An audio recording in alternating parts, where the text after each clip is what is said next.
विदेश यात्रा का इतना हमारे सनातन संस्कृति के ऊपर इतना प्रभाव पड़ा है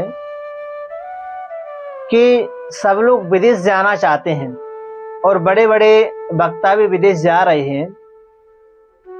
खैर, किसी से कोई आपत्ति नहीं है, पर यहाँ पर शास्त्र का वचन है कि विदेश यात्रा नहीं करनी चाहिए।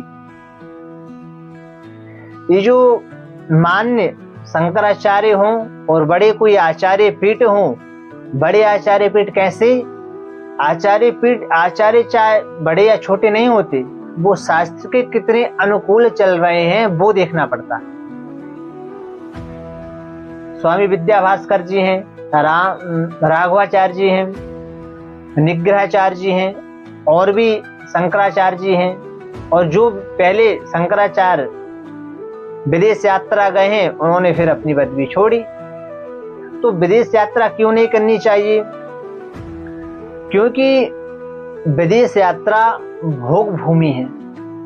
वहां पर आप जो संध्या वंदन तर्पण होम इत्यादि अपना नित्य कर्म करेंगे, वो आपको फलीभूत नहीं होगा, वो आपको फल देने वाला नहीं है, क्योंकि वो भोग भूमि है विदेश।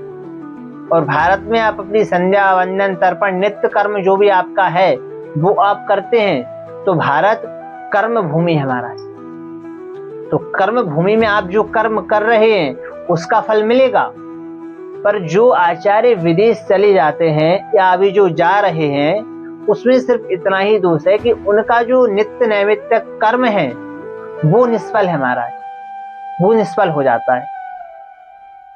तो ये हम नहीं, ये और भी कई आचार्य हैं, वो इस चीज को मानते हैं और वो विदेश गमन नहीं कर रहे। और विदेश गमन नहीं करना चाहिए शास्त्र के अनुसार।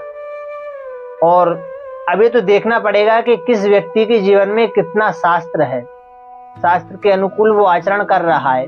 सिर्फ ये नहीं देखा जाता कि वो बड़ा ठीक लगता है, उसके अंदर बड़ी चमक धमक है, कि वो बड़ा पैसे वाला है तो उसके अंदर सब कुछ है, वही ज्ञान का भंडार है, वही वैराग्य की तपोनिष्ठ मूर्ति है, वही उसकी के अंदर भक्ति भाव भरा हुआ है। नहीं, जो शास्त्र के अनुकूल चल रहा है, चाहे वो गंगा किनारे बैठा हुआ कोई एक साधारण सा ब्राह्मण ही क्यों ना हो, वो 1000 गुना उनसे श्रेष्ठ है जो विदेश जाके आ रहे हैं।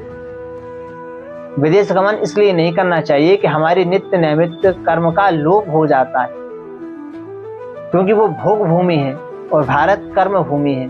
और जो मान्य आचार्य पीठ हैं, जो शास्त्र के अनुकूल अपना जीवन जी रहे हैं, वो विदेश नहीं जाते।